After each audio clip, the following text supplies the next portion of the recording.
Alors bonjour, je voudrais vous parler ici d'un petit épisode de l'Antiquité, de l'Ancien Testament, qui est la fameuse destruction des villes de Sodome et Gomorrhe.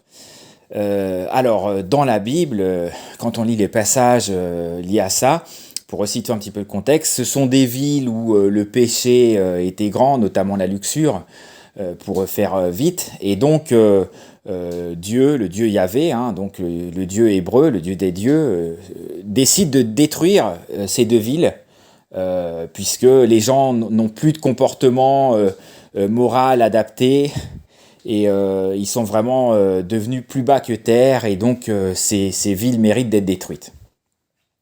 On est à l'époque d'Abraham. Abraham, c'est aux alentours de moins 2000 avant Jésus-Christ, puisque il était originaire de la ville de Our en Irak. Mais ces villes de Sodome et Gomorrhe se trouvent plutôt du côté de la mer Morte. Donc c'est pas exactement le même coin, vous voyez, c'est plus proche de la Méditerranée. Et on a donc Abraham, donc qui fait partie de l'histoire, hein, bien sûr. Et il décide, donc il est prévenu par Yahvé, le dieu Yahvé, et puis qu'il faut qu'il parte de la ville. Alors je ne sais plus laquelle c'est, hein, si c'est Sodome ou Gomorrhe, en tout cas il doit partir de la zone parce que le Dieu Tout-Puissant va tout faire exploser. Et donc il prend sa famille avec lui, et il y a son neveu Lot qui part. Mais la mise en garde, si vous voulez, c'est que Dieu dit ne vous retournez pas au moment où je vais tout faire exploser, parce que si vous vous retournez, vous mourrez.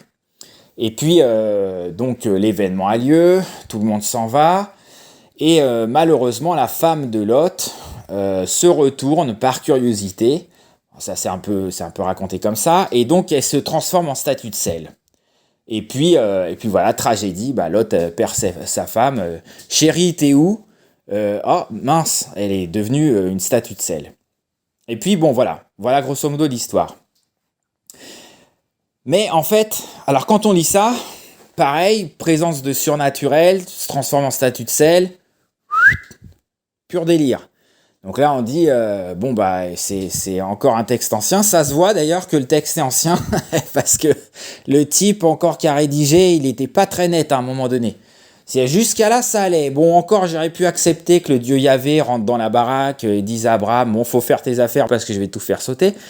Mais là, quand même, quand il en arrive à dire que la femme de Lot se transforme en statue de sel, là, je décroche.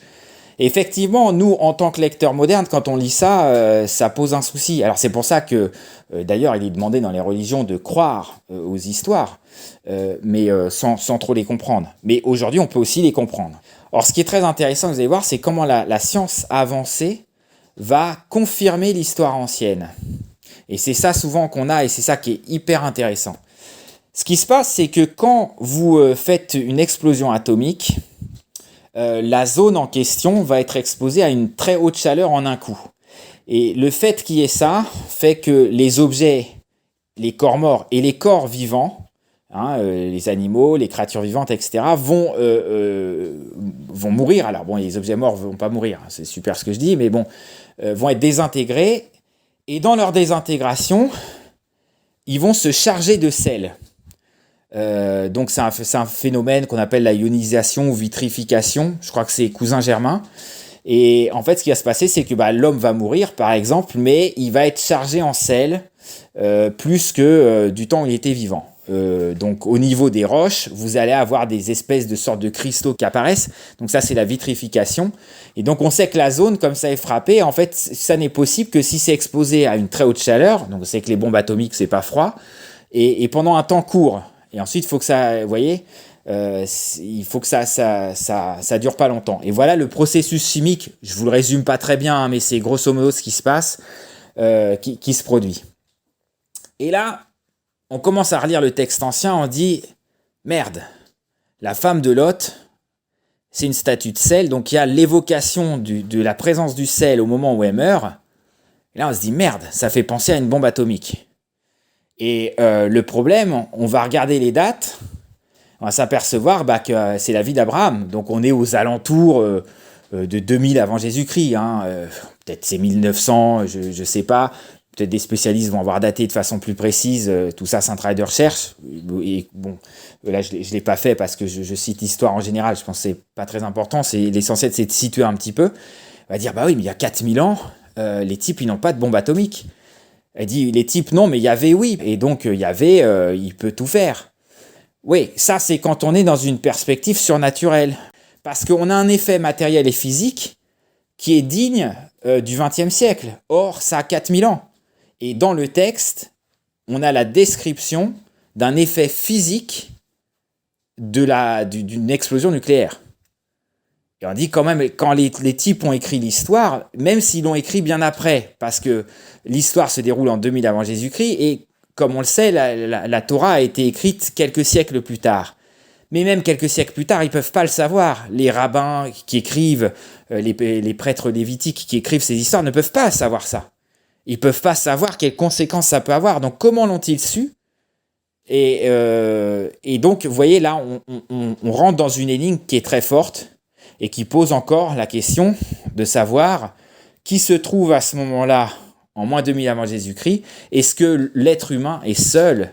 Et est-ce que les dieux dont il est fait allusion ne sont pas des dieux physiques, extraterrestres, qui sont là parce qu'il n'y a pas beaucoup d'explications sinon. Vous ne pouvez pas imaginer. C'est comme si aujourd'hui, on imagine une technologie qu'on n'a pas. Par exemple, la téléportation. On dit aujourd'hui, personne ne peut se téléporter. Imaginons que dans 100 000 ans, la technologie soit possible et donc, comme dans Star Trek, vous pouvez vous téléporter. Mais on ne peut pas imaginer, nous, maintenant, les effets physiques qu'aurait la téléportation, puisqu'on ne l'a pas vécu. Et donc, ils ne pouvaient pas non plus imaginer.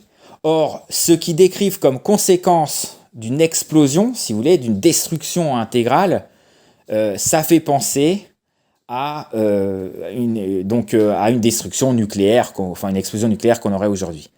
Maintenant, il y a encore un deuxième élément dans cette histoire qui est absolument fabuleux.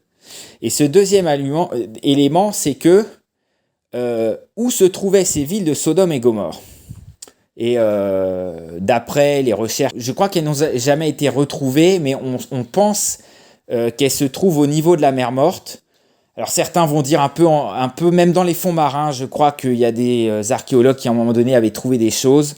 En tout cas, c'est très caché, ou en tout cas, ça n'a pas été rendu public, ou peut-être qu'ils n'ont pas voulu continuer les recherches, peu importe.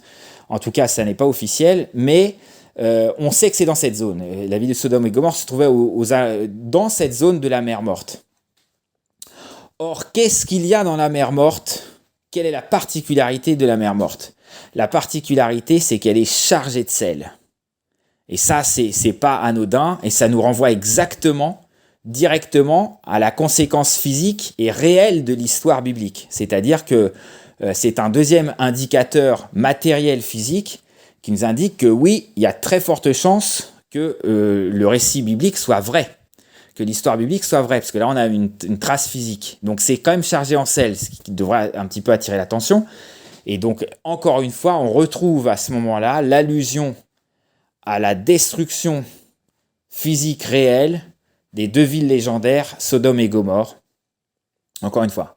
Donc, vous voyez, quand on regarde les choses sous différents angles, avec différents éléments, on se rend compte, dans certains cas, que des traces physiques peuvent confirmer, et ça peut aller encore beaucoup plus loin que ça, les récits anciens. Et donc, la science avancée va confirmer les textes anciens, alors qu'une science pas assez avancée n'est pas capable de cette confirmation, pour toutes les choses que je vous ai dit par rapport à cet épisode. Voilà, je vous remercie. C'était tout pour cet épisode de Sodome et Gomorrhe.